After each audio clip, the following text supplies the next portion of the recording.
Oh I my had a god, great topic. that's a good topic. Oh my goodness.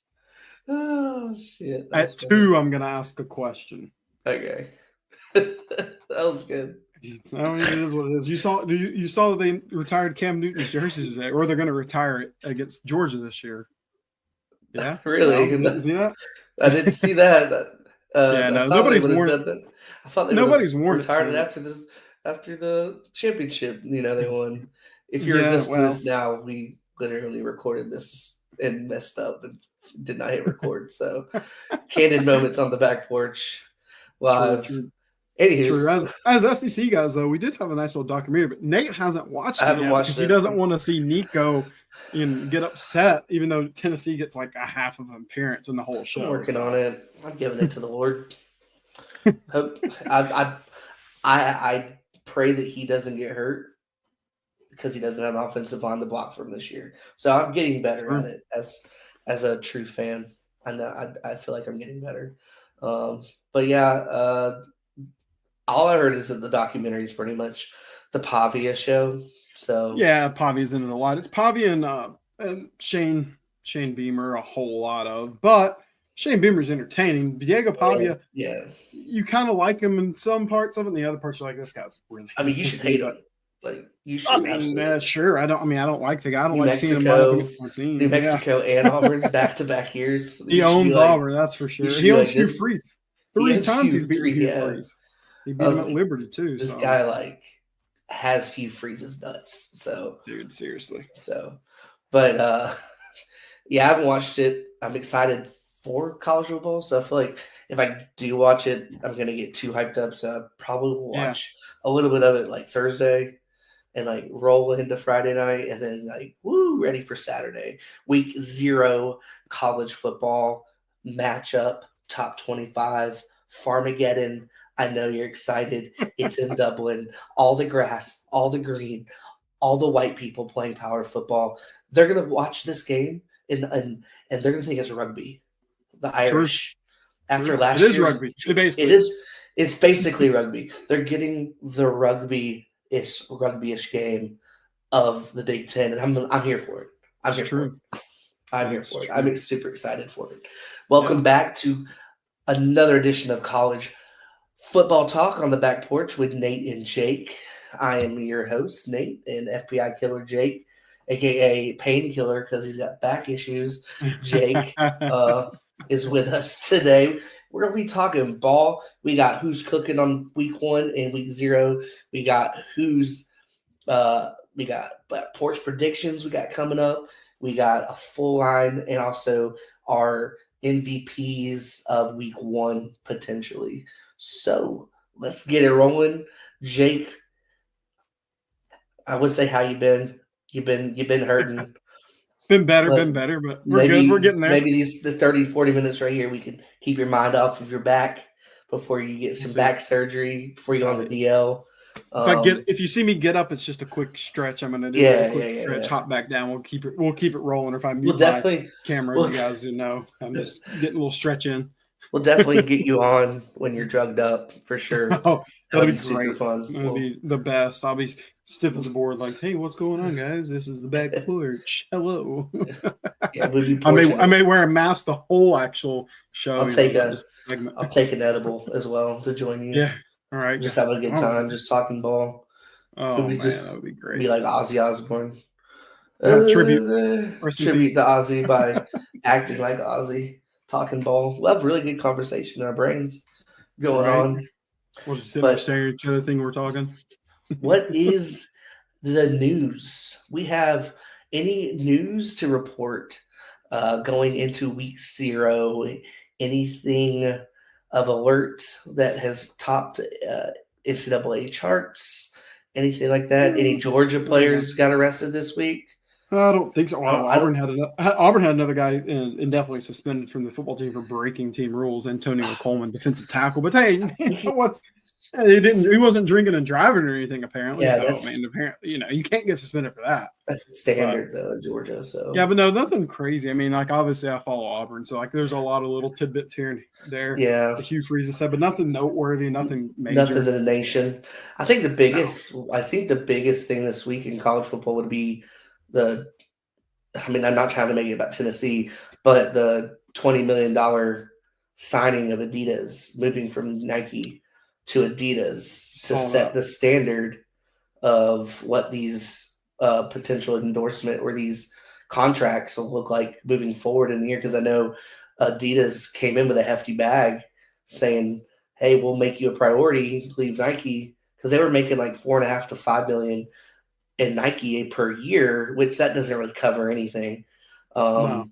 Like, especially that money gets dispersed throughout the athletics. So for them to come in and drop 20 mil starting next year, that's just like a new standard. So like kudos to them being, spearheading like what these endorsement deals are going to start looking like. And I'm excited because they're obviously our best year. So we're with Adidas. So true. And so we're gonna have some really cool color, like really cool stuff coming out. And plus on top of that, like that's money for nil. So it's gonna help programs. So more programs are probably gonna start coming to the table more like, hey, how much are you gonna pay us? So that I guess that would be just like front porch office news. Well, Auburn switched to Nike, but it's a 10-year deal, but they didn't actually disclose the financials. So I mean, hopefully we'll see soon. Maybe it's something comparable, but it's a 10-year deal, so they're locked in. But getting away from Under Armour was inevitable. I mean, it's not that Under Armour's bad. It's just Under Armour got really, really big and took over a lot of schools, and then it kind of laser focused on certain teams, and Auburn kind of was thrown on the back burner. And really, with Auburn being so good at basketball, Under Armour's not making as much sense now. So, like, you kind of want that Nike feel, that Nike that to come into play, with especially basketball and whatnot. So that makes sense. I mean, I love, when Under Armour they first came on the scene with Maryland, and then Maryland, and then who was their second biggest one? I guess Auburn was their second Auburn, because Auburn was had the click clack for a long time. Click clack, and the Cam Newton made it more famous. So there was a lot of big moves early on, and like I said, they kind of slowed down of their football franchise, and I guess they went more towards back to working out, I guess, with the rock stuff and all those things, which is fine. I mean, I don't think of Auburn when I think of football. I don't think of Auburn as not Auburn, Under Armour as the main, as a big guy. I think of Russell. If you guys hear me, you think of Russell. I mean, Russell, they were, the third big time back in the day. Like Georgia Tech had Russell. A lot of SEC schools had Russell. Mississippi State had Russell. The Russell factory was right down the road from Auburn, so that's why Auburn was so big. And then when it closed, it was kind of like, Yeah, like I mean, that's some throwback right there. Is Russell? Russell Athletic is crazy, man. I guess we can go. I mean, top 25. I mean, the AP poll came out. The Associated Press, we finally did something, and they gave us the AP poll. I mean, reactions. What is your first reaction when you first saw the AP poll? Like, what was the first thing that stood out to you as a fan? I mean, to me, sorry, I muted my or took away my camera, so I'm doing a little stretch from my back here, but I can still talk it out. Talk it out, baby. But so the first reaction, I was just kind of looking at the top, and I'm like, Texas at number 1 with a brand new quarterback. Interesting. Not hating that, because Ohio State's sitting there number 3 with Julian Sayin officially, now. So, and then Penn State at number 2, and I'm sitting there thinking, of all 3 of those teams, who has the most proven quarterback coming back? It's a Penn State. So why not just go ahead and put them at number 1? Because Texas is going to lose to Ohio State week 1. Then Ohio State's going to jump to number 1. Oh yeah, sorry, a little preview. Little preview to the preview Ohio State's going to beat Texas week 1. Arch isn't going to be able to handle the lights at the Horseshoe. I believe it's at the Horseshoe, right? Or is it a? It's at Ohio State. So it's a day game. It's a noon game. It's a big noon kickoff. The lights of the sun. Arch Manning's not ready for it, and it's fine. Nothing wrong with it. Texas probably won't lose another game the rest of the season unless it's just something random, in the middle of the season. But then Ohio State's going to jump to number 1. So why don't we just stop doing this preseason poll stuff? Let's just wait till after week 1 and make the polls. I know fans love it. This is talking season. That's what we do. That's what it is. But really, the preseason polls matter. I mean, for goodness sake, let's just take a look a little further down. You've got Iowa State, who has a week 0 game, at number 22. But if they lose to K-State, you just tell me after week 0 you're going to drop them out of the polls. Like, what was the point? Yeah. You know, like are we going to do a poll between week 0 and week 1? Probably not. I don't think they did last year. I think they just kind of kept it the same. But yeah, it's they just kind of to the end of week 1. I am the biggest preseason poll hater probably on the planet. So, but like even Clemson at number 4, you got Klubnik coming back. What is he? His 5th year of college football. I'm not saying he's the best, but like at least 6. He's been there forever. Yeah, LSU at 9, and I know LSU's defense has been a big question mark, but you've got what's his name? Starting quarterback at LSU's been playing college football for 100 years. Nussmeier. And then you got Michigan sitting at 14, and did they not just have a terrible season last year? Correct me if I'm wrong, but I mean it's just kind of crazy. A decent year last year. I mean, it wasn't great. Coming off of cheating. Oh, that's another news topic right there. Yeah. Michigan, congratulations. You won a championship and you cheated. You got away with it. Congratulations. My God. It's fine. Everybody cheats somehow, some way. I know. It's just you got to be like Alabama and not get caught. Correct, yeah. The freaking Saban effect. Before Saban, you know, you had these guys over at Tennessee ratting people out, which I mean, I don't hate that because I hate Alabama as much as you do. Philip Fulmer is not a rat. He was just doing. No, he's just an honest, stand-up man. He was doing what the Lord and his morals intended him to do, and he did the right thing. He was not a rat. I don't know what you're talking about. No, he's just a good old dude. Good old. The great big pumpkin they called old Phil. Yeah. So. Yeah, but hey, we do have an interesting group of 5 school ranked in the top 25 at number 25 of Boise State in that pretty blue field. I do like that. And, I mean, they get a week 0 matchup against South Florida. Go ahead and just lay the hammer down and move them in. A week 1. Thursday. That's right. They play on Thursday. So early, yeah. So I know it's confusing. But you're definitely probably not going to hear anyone talk about a week 1 Boise State USF matchup on any podcast throughout the nation except us. But we're going to talk about it because it has potential to be the first upset of the year. So it does, but we'll get into it a little maybe later or next week. But I think my biggest takeaway for the top 25 was seeing how the coaches poll and the AP poll is valuing Arizona State after their successful last year.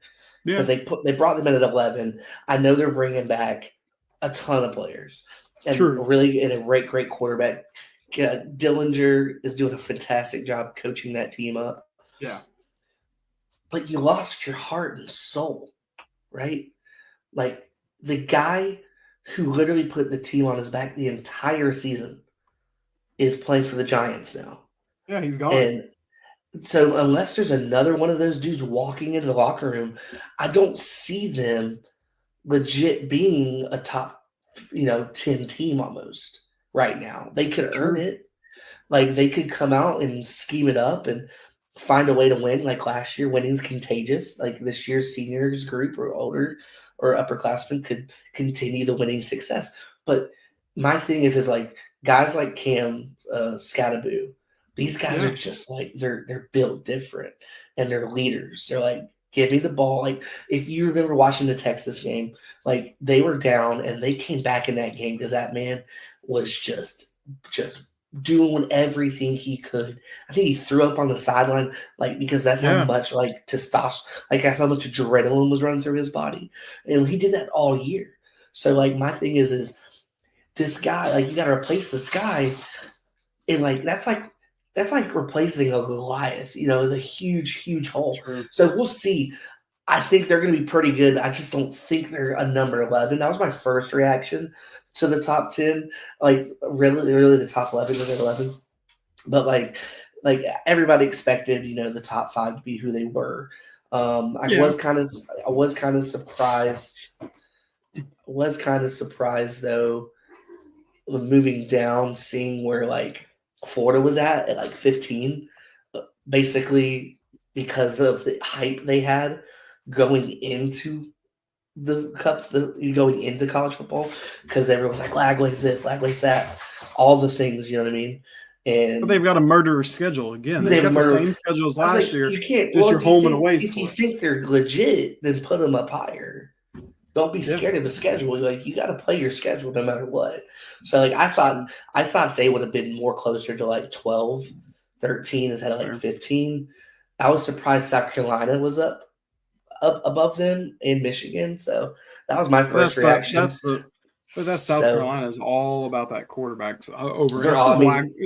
It's the same. It's the same hype we're seeing.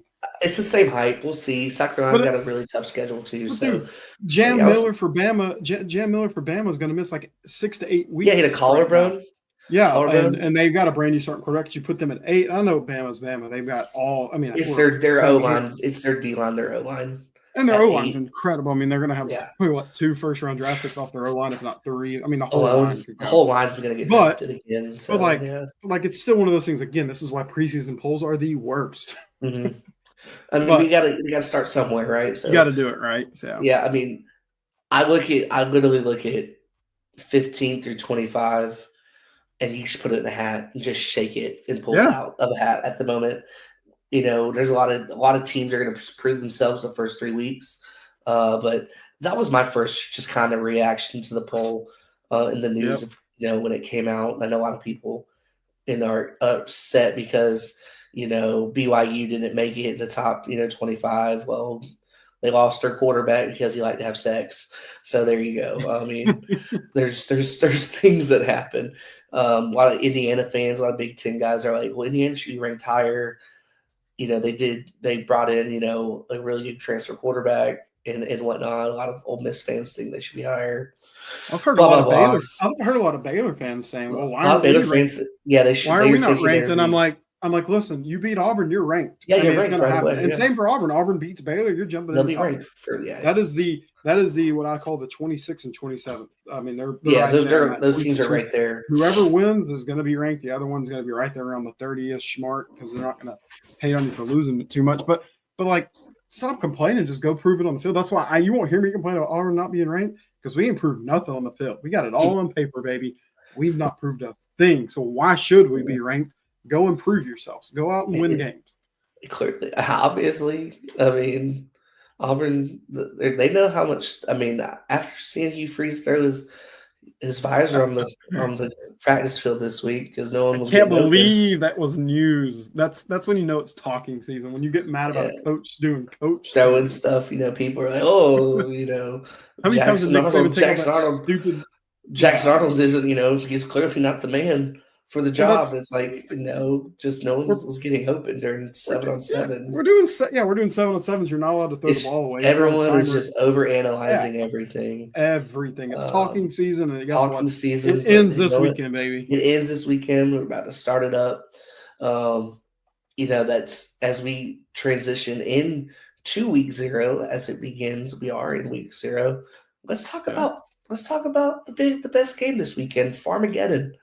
Kansas State versus Iowa State. Like, it's gonna be interesting. Like, let's get some talking points of this game, right? We got a top 25 matchup, which is what you want in week 0. It's in a different country. Yeah. So we're showcasing what we do best here in America to our friends in Ireland. Game day is going to be electric over there. It's going to be fun like it was last year. What to expect in this game? Just hard-nosed, old-school football. Just, you're not going to see an air raid. You're not going to see that the gimmicky RPO stuff. You're going to see pro-style football. You're going to see some spread, but some power spread. They're going to run the ball out of the spread a little bit, both teams. So both teams can line it up and run the ball in a pro-style stuff. Both teams are returning a lot of players, and both teams are returning starting quarterbacks, which is rare right now in college football. So I'm excited to see this game. Vegas has this game pretty close. I think it's 3.5 right now. 3.5. Right? Which, I could be wrong on that. I think. No, 3. It's a 3. Kansas State minus 3. So, yeah, that's a field goal game. So, we're expecting a good game, and it starts at noon. So, I'm really excited for this one. I'm excited to see what Avery Johnson does. I think this is his senior year. If not, it's his junior year. I think it's his senior year. Yeah. Kids had nothing but just potential to break out. So, very athletic. Something they're saying about this game, Nate, is that the winner of this game is potential to win the Big 12. And I'm going to pull Lee Corso here to honor him in his final season, his final goodbye, and say, not so fast, my friend. Not so fast. Because Texas Tech will be winning the Big 12. I'm just letting you know right now. It's not. It's inevitable. If you're gonna spend the money to do it, they did. Right? If anybody who showed you money can't buy a championship, Texas Tech better. Sorry, I didn't mean to cut you off in your deep analysis of this Irish game. But, and it's a conference game. That's the crazy part, right? That is what's kind of crazy. I mean, last time you're getting a conference game week 1. Auburn opened up, I think it was like 4 or 5 years ago against Arkansas, I believe. And that's like the first time I remember. It was like Mississippi State or somebody. I'm like, no, it wasn't Mississippi State, but it was like an Arkansas or something. I was like, why are we opening the whole shebang with a conference game? That's just how schedules line up sometimes. And people want to see that, though. People want to see a good game. People want to see the week 0 good games. We don't want to watch Ohio. We don't want to watch Ohio. We don't watch Stanford and Hawaii. Like, come on. I mean, some people do, like me, but I know, crazy. But normal, the normal casual fans, the people who listen to the Backporch, and they're like, you know what? These guys are cool. We're casual fans. We like listen to casual football analysis with casual dudes. That's what we're doing. Those are the guys that like us. It's a Big 12 matchup. It's actually a really big Big 12 matchup because both teams have potential to win the Big 12. Oh yeah, so it's not a make or break for both of them because they do have to play out their schedules. But I think you're going to see a really good football. Both teams are very well coached and they're very good disciplined teams. Out of the last 4 matchups, Iowa State has won 4 of the last 5. Nope. So Kansas State does have a little chip on their shoulder because they kind of want to win this one. And to prove that they could definitely be the biggest sleeper for the Big 12, because right now Utah is the favorite to win the Big 12 coming into the season. But don't sleep on Kansas State. They could be a long shot for the playoffs and potential Big 12 winner for sure. That's obviously the big game of the weekend. I think the second biggest game of the weekend, I would say, is the UNLV game. What do you think? You got Dan Mullen coming back, making his return, right? Return of the Mullinator, baby. He's back. Let's see what happens. He is ready. If UNLV puts on the work, and they probably will, people are going to be talking over. I mean, it's going to be college game day. Is Dan Mullen back? Let's pump the brakes. It's UNLV.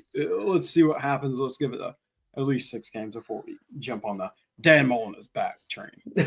Yeah, it's a cakewalk for them, but it's another game.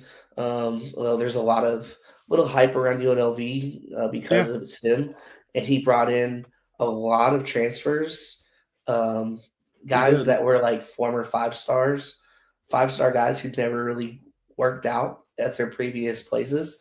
This is kind of their last stop for them. And he's taking a chance on them. And so we'll see what that will do. They are one of the favorites for the Mountain West this year, behind like Boise State. Which I can see that for them. We're not going to obviously deep dive into UNLV just because, but that is a game 2 of week 0. I think the next game, though, the 6:00 Fox game, the Kansas at Fresno State at Kansas. Could be interesting. Kansas is returning their quarterback who's been there for 100 years. Daniels. Jaden Daniels. He's going to come back for his 19th season. Jalen, right? Jalen Daniels. And they're opening their new field. Oh, that's cool. Yep, so their field's finished. It's really nice. They put a lot of money into it. It's a really unique looking stadium, so there's a lot of fans are excited. I know they are there. Vegas has them at a 13-point favorite for Fresno. Fresno's no slouch. They're a really good team to open up with because they're going to test you on all assets of the field. They just don't have the talent Kansas has. No. But it is, it's a set at 50.5. So there's some. What I am excited. What I am very excited about, though, right? That we don't have to stay up until midnight to watch the Hawaii Stanford game. It comes on at 7:30 on CBS. Thank you, CBS. Thank you, Stanford, for being a part of the ACC. So what, a noon kickoff game for Hawaii? Thank God. But that's kind of cool, though. I mean, you don't normally get – I don't watch Hawaii games ever because I'm not staying up that late. I mean, I have two little – I think I watched the last Hawaii game I watched was Vanderbilt at Hawaii. It's 4 years ago or 3 years ago. Yeah. And Vandy beat them 50-0. It was sad. But, yeah, no, I mean, Stanford's terrible. Hawaii, they're favored in the game. So 2.5. 2.5. I mean, I'm going to watch it. It's going to be on. Oh, it's not at midnight. Yeah, I'm going to watch it. Yeah. Yeah, we're going to have going to be on. What else could be on, right? I mean, maybe a high school football game. Well, I'm going to watch it. 7:30. Orlando City will be playing its playoff push time. So I'll have double scratch. You like the other football too. Forgot about that. Yeah, sorry to all those college football fans. I am a big, giant other football fan, as the rest of the world calls it. It's okay. Yeah. We all have to like something, right? Absolutely. So that's what's cooking week 0 on the front porch on the back porch. I need to move all the porches. We cover the porches. Whole. It's a wraparound porch, baby. Wraparound porch. That's what's cooking week 0. Now, who's full of smoke? Right? It's our grilling section. Who's full of smoke week 1? Right? Week 1. Week 1's a crazy slate. I know we haven't really gone. We're going to have a week scrolly. 1. Let me do a little scrolly here. Let me get onto the top 25 here. I'm not even going to. I'm just going to look at top 25 matchups because I know there's some smoke here in the top 25. There's smoke. And I'm going to find it. Check out. I'm going to find who's burning that chicken. Who's going to overcook their ribs? Who's going to burn the chicken? Who didn't season the chops? Who is full of it? They pretend like I'm the best base chef here. I'm the best smoker, but they're not. I can tell you right now, I think there's one team that's going to be full of smoke comes next week. Do they potentially? I mean, this is just a guess because I actually don't know the answer. What you think of it? Do they have a touchdown Jesus in one of their end zones? Is that what we're thinking here? No, I'm not thinking about them. No, okay. I ain't thinking about them. Then it's got. I mean, that the only other one that I was thinking, and I don't think they're. I mean, you could say LSU or Clemson, but I'm not saying an upset's going to happen in this other game because I truly believe that this team is solid. But you better watch out for UTSA, Texas A&M. I know it's 21.5-point favorite, but come on, they want to prove that they can play in the state of Texas. Yeah, no, that's a bit. No, but I mean, you could say LSU or Clemson could be full of smoke, and we'll find out during that game. I think the biggest full of smoke is going to be LSU. LSU, Clemson. LSU is going to be great offensively. We know that. I'm not saying they're full of smoke for the season. Hear me out. They have a favorable schedule. Long season, very good schedule. Yeah. But LSU, the last 3 openings have lost all 3, right? Or 2, I think whatever it was. Well, last year they lost the opener. They lost for sure. They choked last year against USC, right? Yeah. It was USC, right? And then the previous year to Florida State, wasn't it? Yeah, right. I believe so. Yeah. Florida State obviously was horrible last year. Yeah. So they've had rough openings, and they've all been away games. They've been neutral site games, but technically that's away from LSU. Well, now you're in a true away game at Clemson. And this Clemson team, all they've heard all summer long is how good LSU's offense is.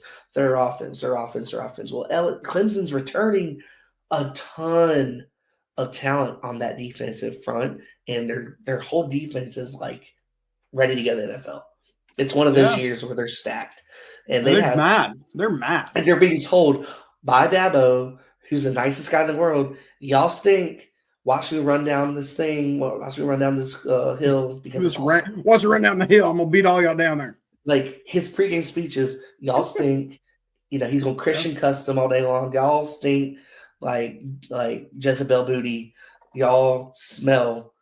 This locker room sucks. Watch me run down this hill. That's Dabo's speech, right? But that's all been. If I was them, that's all I'd be talking about. They're not going to come into your house. They're not going to come beat you on a primetime night game. It's just not going to happen. No. And they're going to be ready.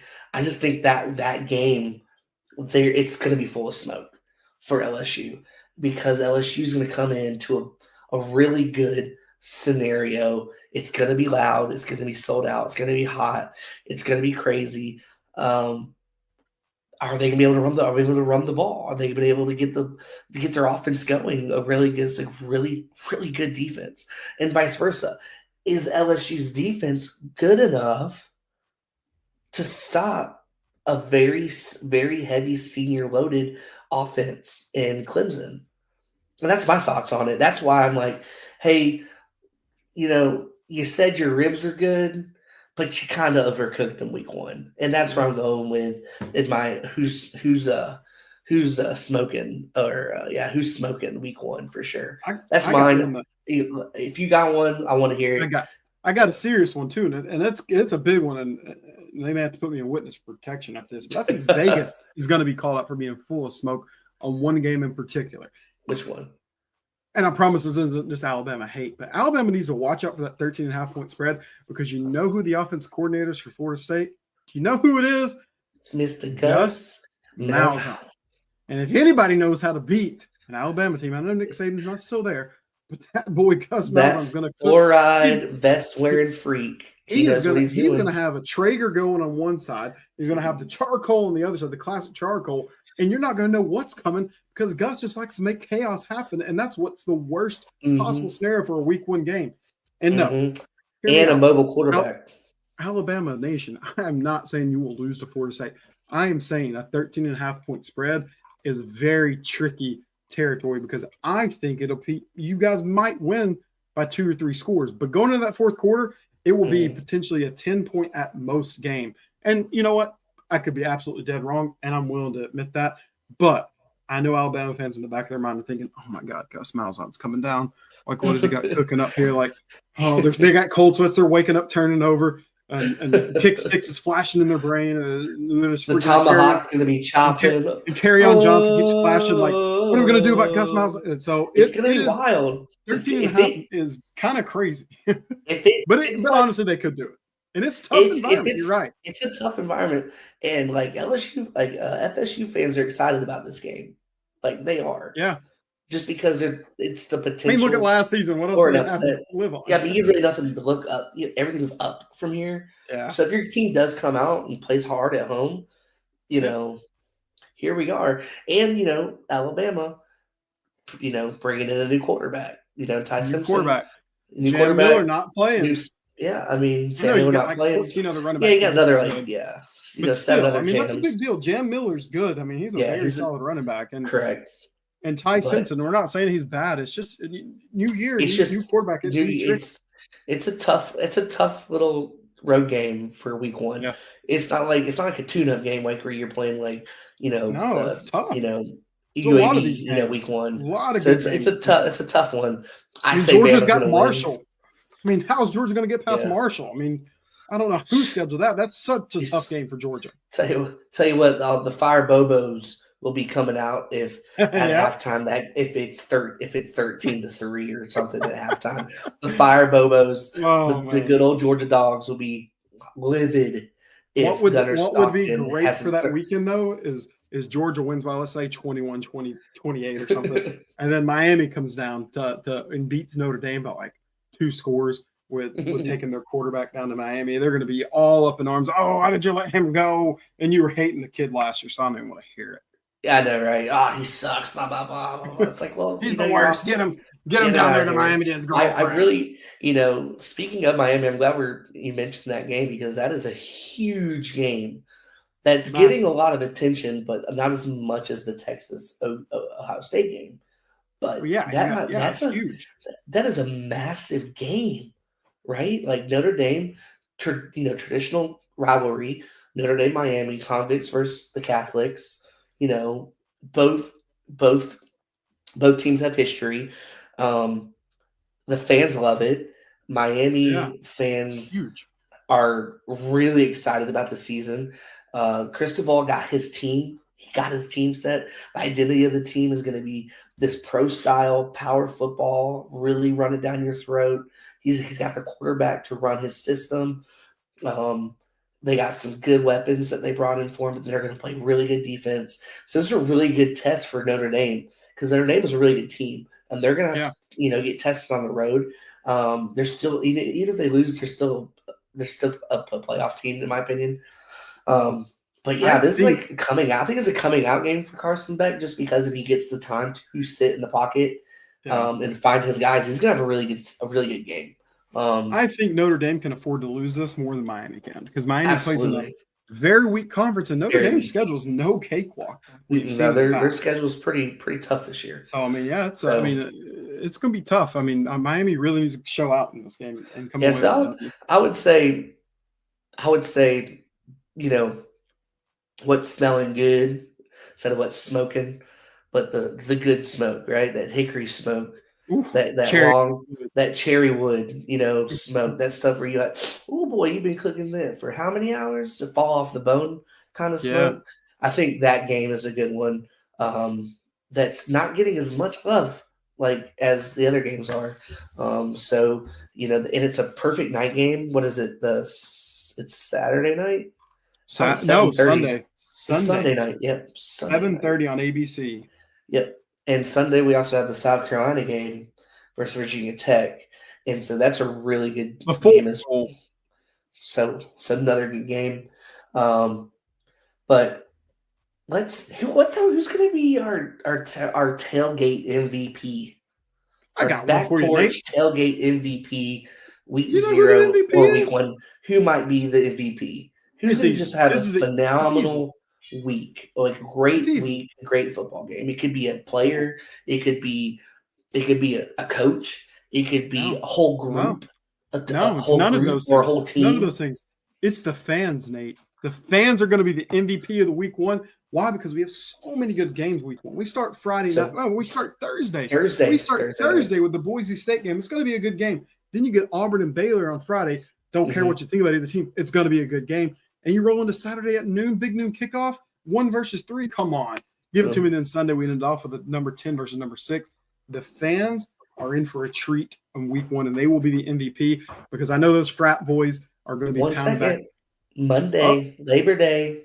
Oh, we have a Labor Day game? TCU at Old North Carolina. Little Belichick Bowl. Little Belichick Monday Night Football. Yes, I think the fans are the MVP of the week. You know who's not going to be MVP is the frat boys' livers. I would say livers. The sorority girls, especially the freshmen who aren't used to the full day festivities, especially if like the Clemson freshman girls, that's a 7:30 game. Like, bless your heart, girl. You're gonna be tough. You're like, Becky, we're gonna be able to do this all day, right? You gotta pace yourself. Because LSU's coming into town too. They're gonna be drinking. But LSU season, that's with this drinking stuff. Oh yeah, they're gonna be coming into town. And they're going to Clemson, you said? Yeah, they're going. And the weather's gonna be so much cooler. The weather's gonna be so much cooler. One Death Valley to another Death Valley. One Tiger team to another Tiger team. One purple team to another purple team. I'm just saying, there's a lot riding on this game for these fans. Which purple's better? Which Death Valley is better? Just saying. I'm just saying. But truthfully, without a cop-out answer, I think our MVP is going to come out of one of the big games. I think our MVP, I'm gonna say that our MVP will either be Texas and Arch Manning or Julian Salem with Ohio State. That's going to be our MVP of the weekend. I'm going to go ahead and say it now. Okay. Right now. Arch or Texas. That's our MVP. Someone's got to step up. Someone's got to step up, right, in that game. I think my MVP of the week, potentially Cade Kupnick. I think 5 years there, 3 years with the same coordinator, with Lincoln Riley's brother, Garrett Riley. He's been the coordinator there. So there's a lot of continuity last couple years. True. And on top of that, like the dude's ready to ball out. Like, he balled out. He played really good against Texas in the playoff game. And I know they came back. But he played a lot better last year down the stretch. So I feel like he's got a lot on his shoulder, and he's got a big old chip to prove. Yeah. And he's ready to do it. The kid's athletic. He's been in the same programs, a lot of continuity. He's got weapons around him. So I feel like he's going to be my MVP. To back up what I said earlier, who's full of smoke, LSU, in the game, not in the season. So there's my Cade Klubnik MVP. Solid. Tailgate MVP, Backporch. Here's your trophy for next week. We're going to get into more of this, obviously, later in the next week. We'll have our week 1 preview, full top 25 breakdown. We'll have our best bets coming for next week and our pick'ems. So stay tuned.